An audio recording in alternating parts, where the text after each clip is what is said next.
भाजपच्या वाटेवर असल्याची जोरदार चर्चा सुरू झाल्यानंतर नारायण राणेंच्या मनधरणीचे काँग्रेसकडून प्रयत्न सुरू झाले आहेत। काँग्रेसच्या काही नेत्यांनी नारायण राणेंची भेट घेतली आहे। माजी खासदार मिलिंद देवरा आणि माजी मंत्री नसीम खान यांनी राणेंची भेट घेतली। राहुल गांधींचा निरोप घेऊन ही भेट झाल्याची शक्यता व्यक्त करण्यात येत आहे। काँग्रेसने नारायण राणेंपुढे प्रदेशाध्यक्ष पदाचा प्रस्ताव ठेवल्याची माहिती सूत्रांनी दिली आहे। आता नारायण राणे यांच्या भूमिकेकडे लक्ष लागलंय।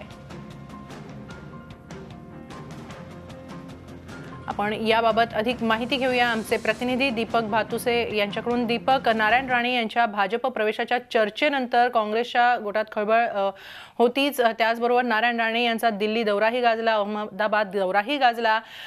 या सगळ्या घडामोडींनंतर आता काँग्रेसकडून त्यांच्या मनधरणीचे प्रयत्न सुरू आहेत। काय वाटतं, राणेंची भूमिका काय असेल?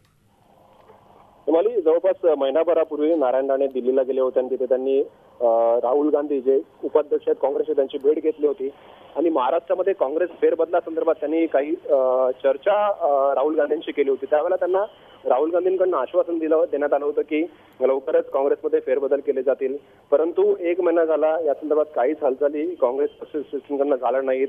दरम्यान राणे भाजपमध्ये जाणार अशी चर्चा जोरदार सुरू झाली होती आणि याच पार्श्वभूमीवर जवळपास महिनाभराने काँग्रेस पक्षाची जागा झाला असं म्हणावं लागेल आणि राणेंचं मन वळवण्यासाठी काँग्रेसचे नेते मिलिंद देवरा आणि नसीम खान हे राणेंच्या कार्यालयात पोहोचलेले आहेत नरीन पॉइंट येथील आणि ते राणेंशी चर्चा करतात आणि प्रामुख्याने राहुल गांधींनी या दोन नेत्यांना राणेंची भेट घेण्यास सांगितल्याचं समजतंय आणि राणेंचं मन वळवण्याचा प्रयत्न आता काँग्रेसकडून सुरू झालाय। सूत्रांकडून जी माहिती मिळते त्यानुसार महाराष्ट्र प्रदेश काँग्रेसचं प्रदेशाध्यक्षपद राणेंना देण्याची ऑफर जी आहे तो प्रस्ताव जो आहे तो मिलिंद देवरा आणि नसीम खान घेऊन राणेंकडे गेलेले आहेत।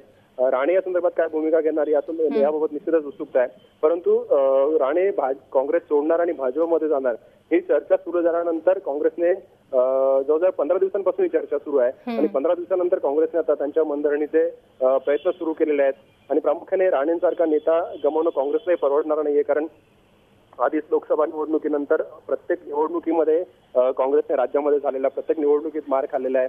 मोठ्या प्रमाणावर नुकसान काँग्रेसच्या या निवडणुकांमध्ये झालेलं आहे। मग ती महापालिकाची निवडणूक असो, जिल्हा परिषद असो किंवा नगर परिषद असो किंवा पंचायत समिती, आलेख जो आहे काँग्रेसचा तो आलेख खाली खाली गेलेला आहे प्रत्येक निवडणुकीमध्ये आणि हीच बाब राणेंनी राहुल गांधींच्या कानावर घातली होती आणि त्या अनुषंगाने पक्षवाढीसाठी काही प्रयत्न करण्याची सूचना राहुल गांधींना केली होती आणि पक्षात फेरबदल करण्याची मागणी केली होती आणि राणे स्वतः प्रदेशाध्यक्ष होण्यासाठी इच्छुक असल्याची चर्चा होती आणि त्याच पार्श्वभूमीवर काँग्रेसच्या नेत्यांची ही भेट महत्वाची आहे।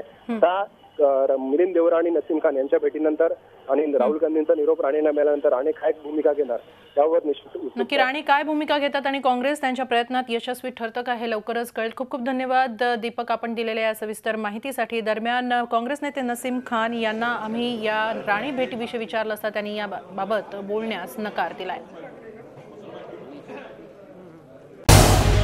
झी 24 तास रहा एक पाऊल पुढे।